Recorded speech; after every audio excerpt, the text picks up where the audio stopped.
1996 Honda Goldwing, all original.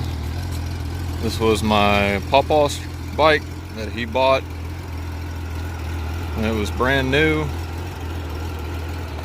It had original neon tubing where you see all the blue lights, but over the years the neon went bad, so I replaced it with LED tubing instead. This is all original. 14,986 miles. When he gave it to me, I think it had just barely 13,000. And I mean, this thing is in absolutely mint condition. Runs great. Has that classic Honda Goldwing sound.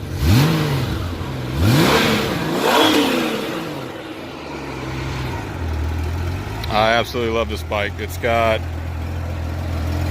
CB transceiver. It's got your air ride rear suspension. Right now it's at 37 psi. You can increase and decrease it. With the passenger, I usually try to ride it between 55 to 60. Of course, you have all your tape deck adjustments, your CB channel adjustments, turn signals, high beam, low beam horn. It's got clown horn, flip the switch, regular train horn. Cruise control on, off, accelerate, decelerate, dual position kill switch. I didn't dust the controls. Intercom system, radio. Good sounding radio too. The speakers are in really good condition. Fold down antenna. All the tanks work. It's got the tow package on it with the 7-pin trailer light plug-in. What's up, baby? And yeah, it's I mean, it's basically a brand new bike, and I just wanted to make a video to kind of show you what one of these bikes was, you know, the condition was like whenever they were, you know, brand new. I know it's not brand new. I know that it's 23 years old, but you know, with 14,000 miles, I was looking online for a friend of mine. He wanted to get a 96, and they all had close to 200,000 miles on them, and they were still running good. The only difference was that everything was faded.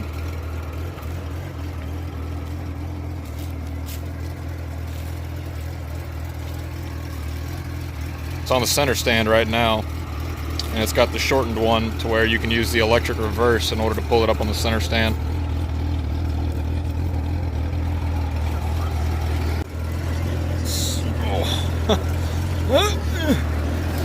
Okay, so let me show you the controls here. So I have the tape deck adapter that goes into an auxiliary cord. This is your plug that goes into your intercom setup. And then you have your selector between tape and stereo. You can switch between speakers and headset. I don't know what A and B stands for, but I can definitely tell that the quality of the sound gets better when you have it on. I'm sure it's just some like loud setting. This is an amp meter showing you how much amperage you're using. Like when I switch these lights off, those are LED. I don't think that they're going to use too much. But here, let me turn it off and I'll start it back up again. You can watch the amps just shoot down. So, I mean, almost 250 amps on initial startup of the starter. CB radio, your volume, that goes to your headset only, and then you can adjust your squelch. And you can, oh wait, never mind.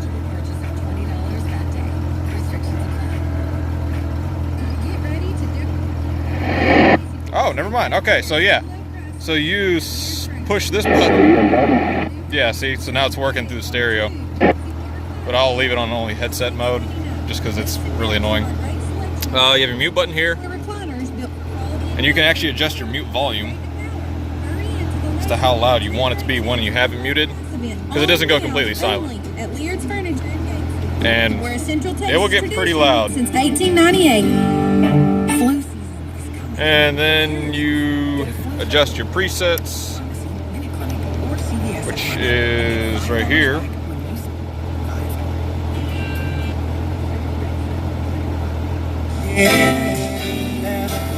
And yeah, you can adjust your tone between high and low. Your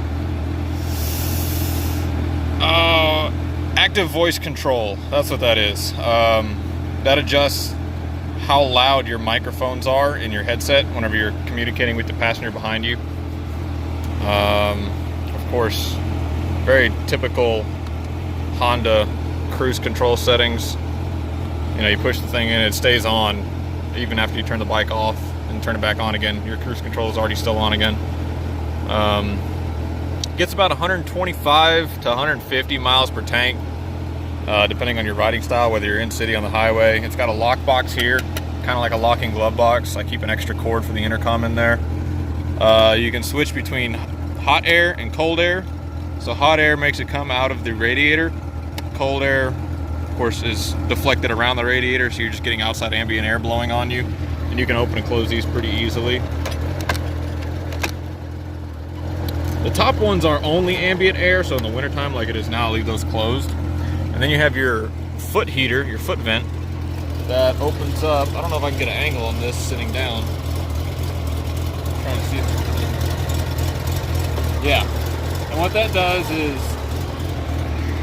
is it opens up a vent that's right next to your exhaust manifold that will deflect hot air across your feet and onto the passenger's feet through the draft. And it basically just helps you keep your feet warm. I mean, this thing is like absolutely loaded with everything that you can get, and it's like going down the highway at 65 miles an hour in a Lazy Boy. Very big windshield, nice side skirting here with the beveled edges that help, you know, kind of diminish that buffeting effect that you would get if it was just a flat edge. You can only increase, decrease, and check your pressure whenever you're at a standstill. It's as soon as you start moving, they don't want you messing with it, just to help keep you focused on the road, which is understandable. Yeah, that's pretty much it. I think it's got a 6-gallon gas tank, 5 or 6 gallon gas tank. It's been a while since I've actually started this thing. I actually had to jump it off because it's been sitting for about 2 months. And yeah, lots of storage space. I can tell you this, it's got a lot more storage space than a brand new or even the 2016 Honda Goldwings. So anyway, I'm gonna conclude this video. Hope y'all enjoy it, and hope you think the bike is just as pretty as I do. And yeah, thanks for watching, guys.